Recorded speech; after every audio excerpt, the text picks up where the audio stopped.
B2B Cambodia, the portal for business use in Cambodia. CBRE Cambodia held its annual Fearless Forecast event on January 12, 2023 at the Oakwood Premier Phnom Penh. The event featured a keynote presentation by Marc Townsend, the chairman of CBRE Cambodia, reflecting on the kingdom's economic and real estate-related developments in 2023 and forecasting how the market will look in 2024.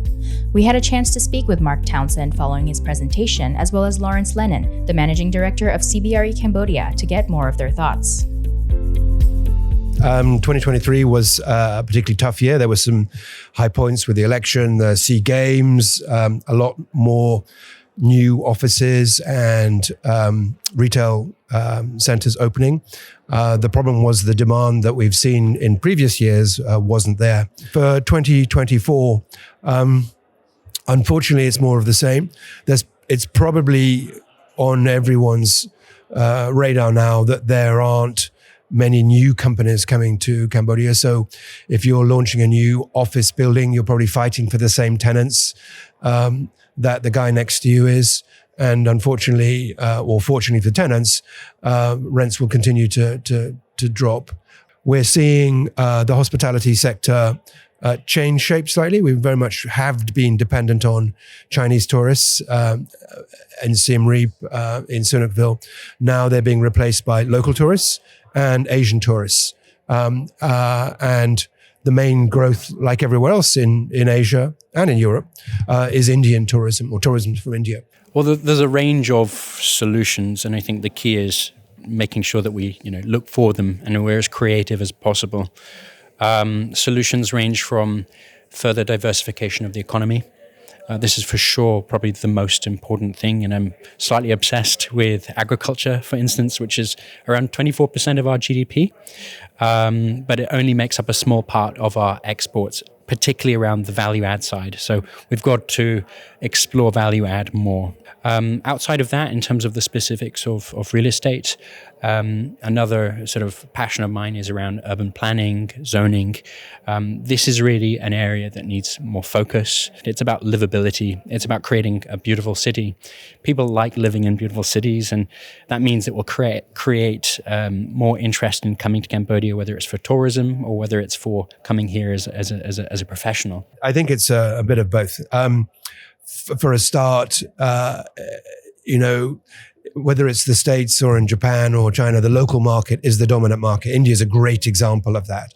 I think Cambodia is on the radar screen of companies involved in garments and footwear, but it's not on the radar screen for agricultural products in the same way that Thailand is for mangoes and sticky rice. And, it needs to do a better job at selling itself. We talked about repurposing, reusing, repositioning.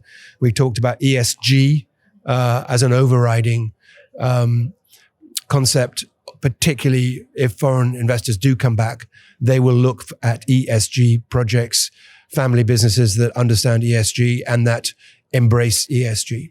Well, Cambodia's got so many great fundamentals. The average age is 27 in Cambodia, and so we're younger than our neighbors, which is a great starting point because it means that people are young, they're innovative, they're hungry, and on top of that, we've got a long period ahead of us of productivity. I think in order to grab more of those opportunities, we need to focus on things like vocational training, and I think that needs partnership between the private sector and the public sector in order to bridge that gap. Our neighbors have done very well out of being successful around those things. Vietnam, particularly in terms of agri and in terms of manufacturing.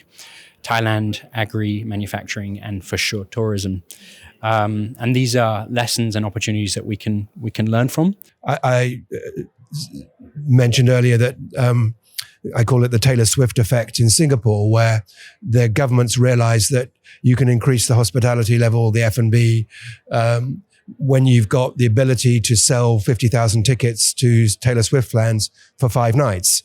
But that's not just Taylor Swift. That's a whole combination of having the national stadium, the ticketing system, the e-commerce system, the medical, the insurance, the logistics,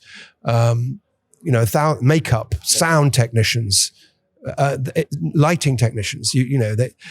So Cambodia's got to find that thing. It may not be Taylor Swift. It may not be Samsung. I was in the Philippines 25 years ago when people were talking about BPO, which was business processing outsourcing. It took off, not immediately, but over 2 or 3 years with some initiative from eventually the government and the initiative from the private sector. The Philippines and India have become known as the BPO centers of the world, really. I don't know what it's going to be, but it's not necessarily going to be Angkor related. It's the alternatives. It's how can you find opportunities in the market that people aren't necessarily thinking about. It's how can you repurpose your building. So maybe there's a retail project which isn't performing. Maybe it could be turned into a health clinic or a dentist. There's lots of opportunities along those lines in terms of the niches or the underutilized spaces that have organic, non-recessionary drivers. So the reality is that there are boundless opportunities. It's just making sure that the numbers work, number one, and number two, it's looking around for those opportunities and exploring the region or even the world to try and find those concepts that we can bring here and really tap into the opportunities here.